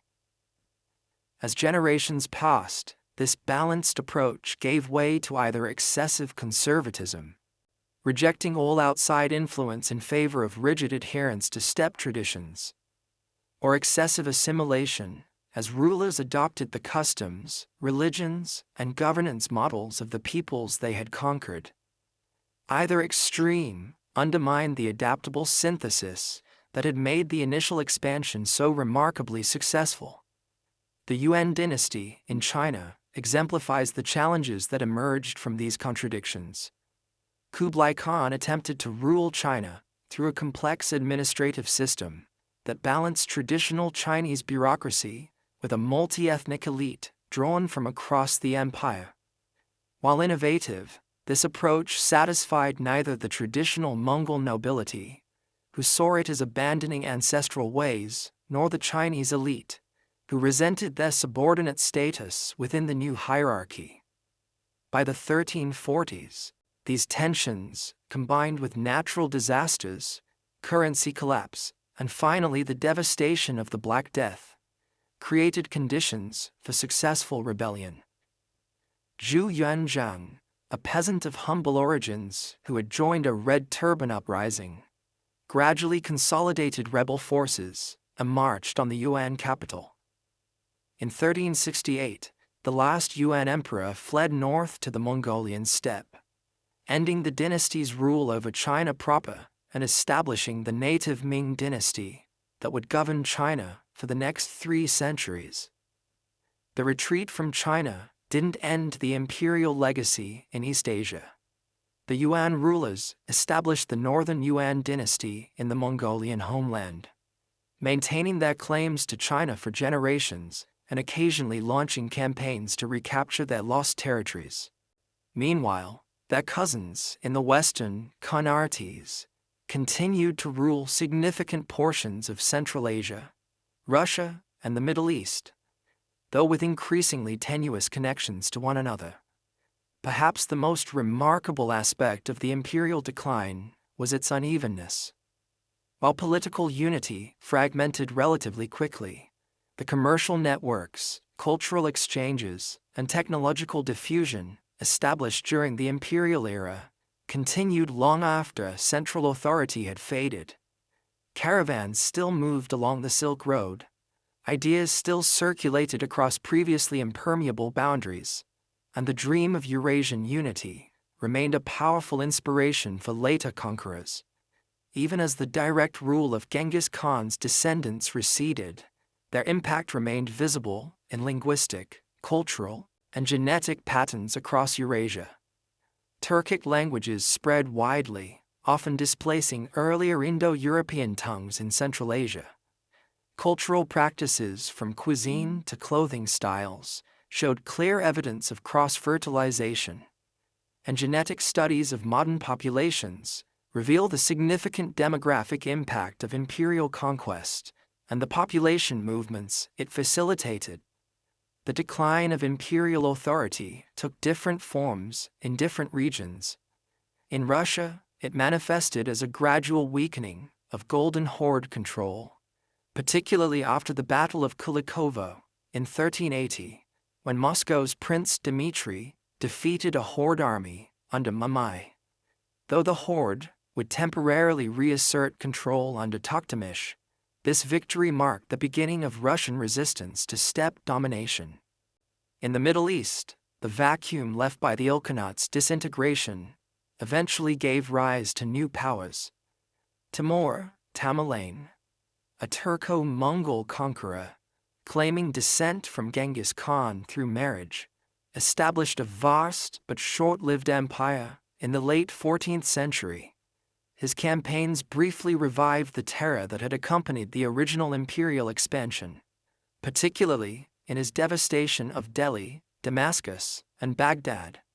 Yet Timur's empire fragmented rapidly after his death in 1405, highlighting the difficulty of maintaining political unity across such vast territories without the organizational genius of Genghis Khan and his immediate successors. In Central Asia, the Chagatai Khanate gradually transformed into a series of competing Turco-Mongol states. One branch of these descendants would eventually move south into India under Babur, establishing the Mughal Empire in the early 16th century, a state whose very name preserved linguistic memory of their imperial origins. Even in East Asia, where the Yuan retreat from China seemed most definitive, imperial influence persisted. The Ming dynasty that replaced Yuan rule adopted many administrative innovations from the previous era, from aspects of the postal system to paper currency. Meanwhile, continued interaction with the Northern Yuan, through both trade and warfare, shaped Ming military and diplomatic practices for generations. By the early 15th century, the political structures established by Genghis Khan had largely dissolved, replaced by regional successor states with increasingly tenuous connections to the original imperial vision. Yet the world these successors inhabited had been permanently transformed by the unprecedented unification, briefly achieved under imperial rule. The memory of this unity, of a single authority spanning from Korea to Hungary, would influence political imagination for centuries to come. As you continue drifting toward deeper sleep, imagine the lost descendants of the once mighty conquerors, still living in the grasslands of Mongolia, gazing at the same eternal blue sky that had inspired their ancestor. Though their political power had waned, the echoes of their impact continued to resonate across Eurasia, in trade routes, in diplomatic practices, in the movement of peoples, and in the exchange of ideas. The decline of the largest contiguous land empire in history was not a simple story of collapse, but rather a complex process of transformation. As the structures of imperial rule gradually gave way to new political formations that nevertheless carried forward many elements of the remarkable synthesis first forged in the crucible of conquest. And even as direct rule faded, the vision of Eurasian unity, first realized under the protection of imperial power, would continue to inspire later conquerors, from the Russian Tsars to the Mughals of India. Yet the final dissolution of the imperial system was still to come. The lost remnants of the Golden Horde in Russia, the scattered successor states of Central Asia, and the Northern Yuan in Mongolia would face new challenges in the coming centuries, from the rise of gunpowder empires to the expansion of Russian power across northern Eurasia. Their final fate and the ultimate legacy of Genghis Khan's extraordinary creation would unfold across territories stretching from Eastern Europe to the Pacific Ocean, a story of adaptation, resistance, and ultimately transformation in the face of a changing world. As the echoes of imperial glory faded across Eurasia, the fragmented remains of the once mighty realm entered their final chapter. The last days of the great steppe empire unfolded gradually over centuries, rather than in a single dramatic collapse. As you drift toward the deepest realms of sleep, let us trace how the last remnants of this extraordinary historical phenomenon gradually disappeared from the world stage, leaving behind an indelible legacy that continues to shape our world today. The fate of each successor state followed its own distinct path, influenced by geography, local conditions, and the emergence of new regional powers. In the easternmost territories, the Northern Yuan dynasty, established by the royal family after their expulsion from China, maintained the closest connection to the original imperial homeland. Retreating to the Mongolian plateau, these descendants of Kublai Khan preserved traditional steppe culture while nursing dreams of reconquering China. Their ambitions were not entirely unrealistic. Under Togon Temür, the last Yuan emperor to rule China, and his successors, the Northern Yuan maintained significant military power and repeatedly raided Ming territory. For decades, the Ming dynasty devoted enormous resources to campaigns against this persistent threat, building elaborate defensive networks that eventually evolved into sections of the Great Wall that tourists visit today. The decisive blow to Northern Yuan power came in 1388, when Ming forces under General Lan Yu defeated them at the Battle of Bua Lake. This catastrophic defeat killed much of the remaining imperial nobility and scattered the survivors, though the northern Yuan continued to exist nominally until the 1600s, they never again posed a serious threat to China, increasingly confined to the Mongolian homeland and gradually losing territory to the rising Oirat Confederation of Western Mongolia. The slow disintegration accelerated in the late 16th century when Altan Khan, a powerful Mongol leader, converted to Tibetan Buddhism and established a close relationship with the Gelug school, conferring the title of Dalai Lama on its leader. This religious transformation fundamentally altered steppe culture, as monasteries became centers of power and large numbers of men entered monastic life, rather than becoming warriors. The martial traditions that had enabled the original conquests gradually atrophied, as Buddhist values of nonviolence replaced the fierce ethos of the steppe. By the 17th century, the once unified Mongolia had splintered into numerous competing khanates. This fragmentation left them vulnerable when a new nomadic power, the Manchus, rose to prominence. In 1636, the southern Mongols submitted to Manchu authority, and by 1691, most of Inner Mongolia had been incorporated into the Qing dynasty. Outer Mongolia maintained greater independence until 1755, when it too came under Qing control, effectively ending the last direct political connection to the imperial legacy in its homeland. In Central Asia, the fate of the Chagatai Khanate followed an equally complex path of fragmentation and transformation. By the mid-14th century, it had already split between the western region, increasingly integrated into the Islamic world, and the eastern territory of Mogolistan, which maintained stronger connections to traditional steppe culture. This division widened over subsequent generations as different political and cultural forces shaped each region. The western Chagatai territories gradually evolved into the Timurid Empire, following Timur's conquests in the late 14th century. Though Timur claimed connection to the imperial lineage through marriage rather than direct descent, he consciously modeled aspects of his rule on the imperial precedent, combining steppe military tactics with Islamic governance principles. The magnificent buildings he constructed in his capital of Samarkand, still standing today, blend architectural influences from across his conquered territories, from Persia to India. After Timur's death in 1405, his empire fragmented among competing heirs. One branch of his descendants under Babur would eventually establish the Mughal Empire in India in 1526, preserving elements of steppe tradition within an increasingly Persianate and later Indian cultural context. The very name Mughal derives from Mongol, preserving linguistic memory of origins even as cultural connections grew increasingly tenuous. Eastern Chagatai territories followed a different trajectory, gradually being absorbed into the expanding Dzunga Khanate, a powerful confederation of Western Mongol tribes that briefly established the last great nomadic empire in the 17th and early 18th centuries.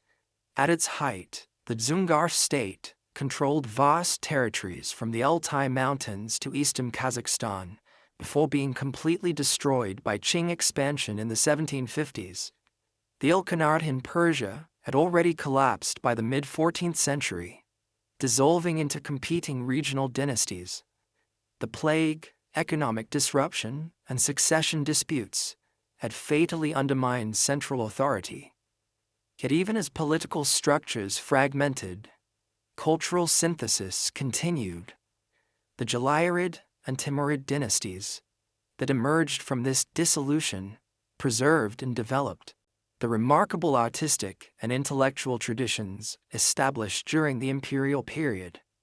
Persian painting reached new heights of sophistication, blending Chinese-influenced landscape techniques with Islamic artistic traditions.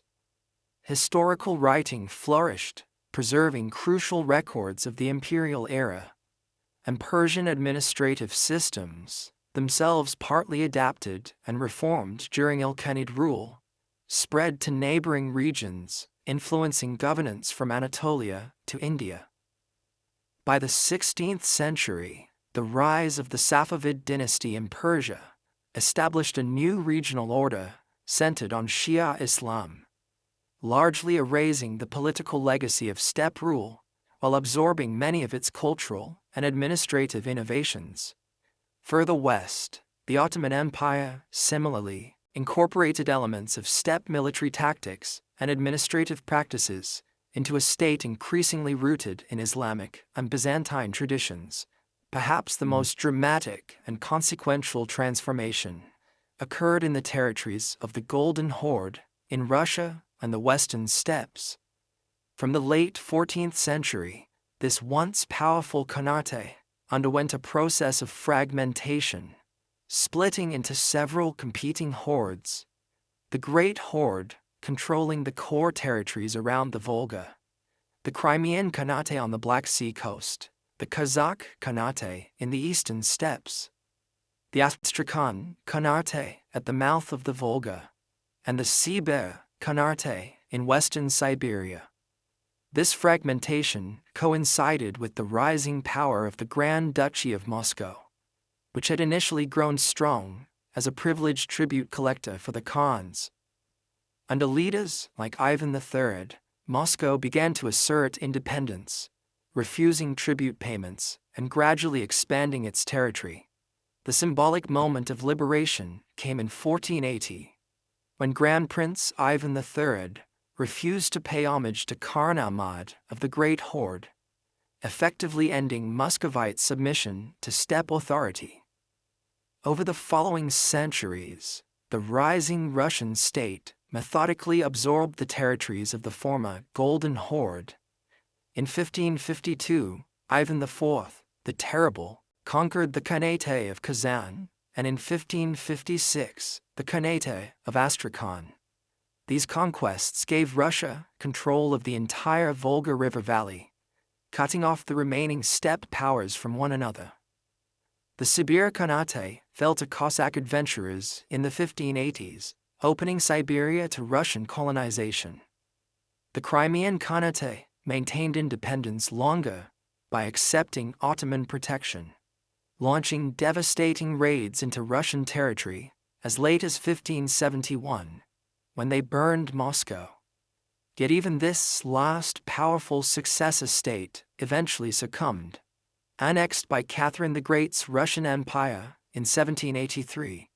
The last politically significant remnant, the Kazakh Khanate, maintained independence until the 18th century, when Russian expansion gradually reduced their territory and autonomy. By the 1820s, the remaining Kazakh lands had been incorporated into the Russian Empire, marking the final disappearance of independent political entities descended from the original imperial structure. The process by which these successor states were absorbed into expanding agricultural empires, Russian, Chinese, and others, reveals a profound historical irony. The unprecedented success of the imperial conquests had inadvertently created conditions for the ultimate triumph of the sedentary civilizations they had once dominated. By connecting distant regions through protected trade routes, the imperial system had facilitated technological diffusion that gradually eroded the military advantages of steppe warriors. Gunpowder weapons, first introduced to Europe partly through the connected trading world of the Pax Mongolica, eventually neutralized the decisive advantage of the composite bow. The organizational techniques pioneered by imperial armies were studied and adapted by their former subjects, creating military systems that could match steppe mobility while fielding vastly larger forces. Climate change further undermined the traditional steppe advantage. The Little Ice Age that began in the late medieval period reduced the productivity of the Eurasian grasslands, limiting the size of horse herds that could be maintained, and consequently reducing the military potential of nomadic societies. As pastures became less reliable, the economic foundation of steppe power gradually eroded.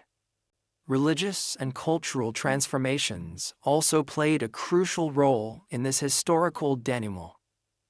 The conversion of many steppe peoples to universalizing religions, Islam in the West, Buddhism in the East, gradually replaced the spiritual framework that had motivated the original conquests. The warrior ethos that Genghis Khan had harnessed gave way to different value systems, often emphasizing stability and religious piety over expansion and conquest. Yet even as the political structures established by the imperial conquest disappeared, their legacy persisted in profound and often unexpected ways. Linguistic patterns across Eurasia still reflect the massive population movements triggered by imperial expansion and collapse.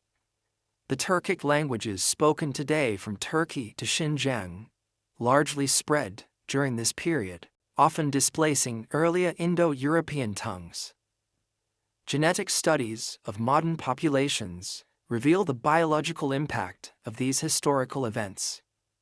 Research has identified a Y chromosomal lineage present in approximately 8% of men across a vast region of Asia, likely connected to the imperial expansion and the reproductive opportunities it created for the conquering elite.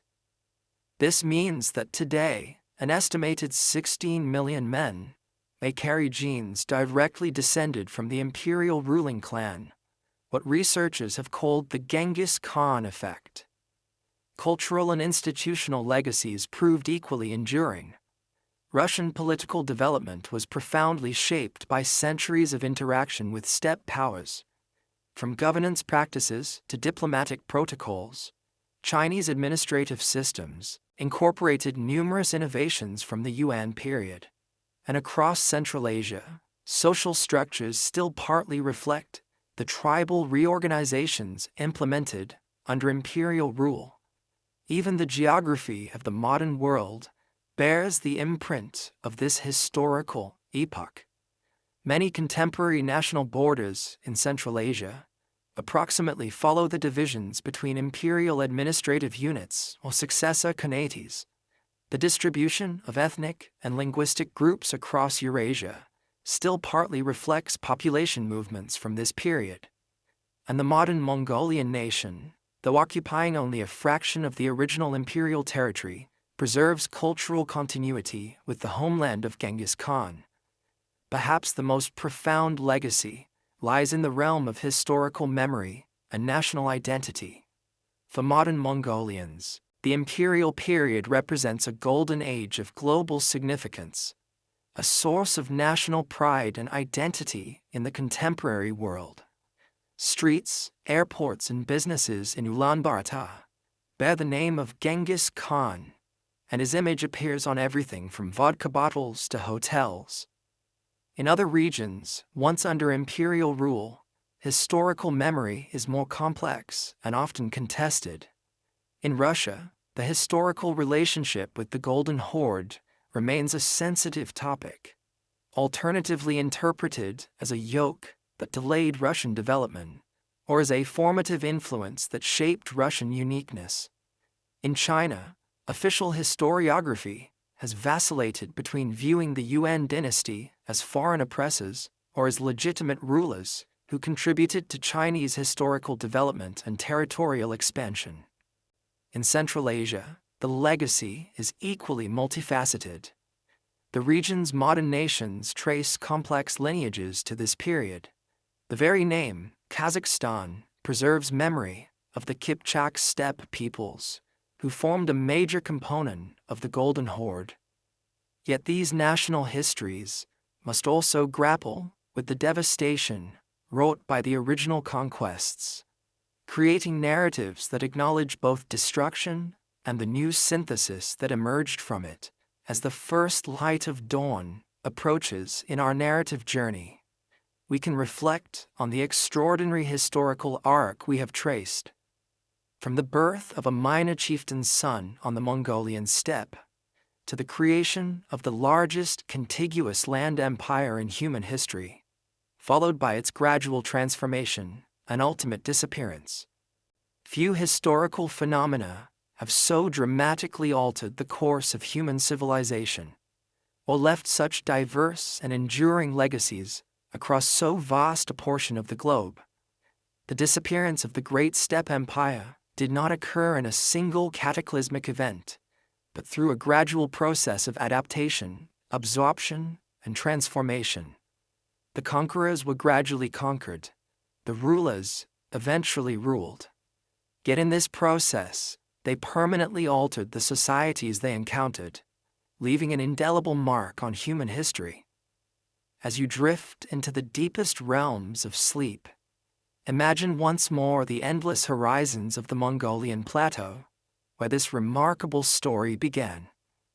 Picture the felt tents against the vast sky, the horses grazing on the windswept grass, the simple origins of a force that would reshape the world.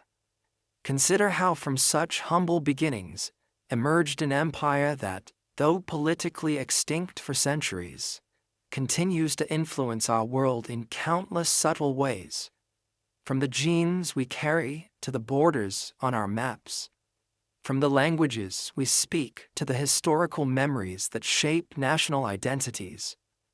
The physical empire created by Genghis Khan and his successors has vanished like morning mist from the steppe. Yet the world it helped create, connected, transformed, and forever altered by this extraordinary historical phenomenon, remains our inheritance. As you finally succumb to slumber, carry with you the echo of hoofbeats across the centuries, the rise and fall of the greatest land empire the world has ever known, and the enduring legacy of the man who started it all, Genghis Khan, the universal ruler whose vision briefly united the Eurasian world and permanently changed the course of human history.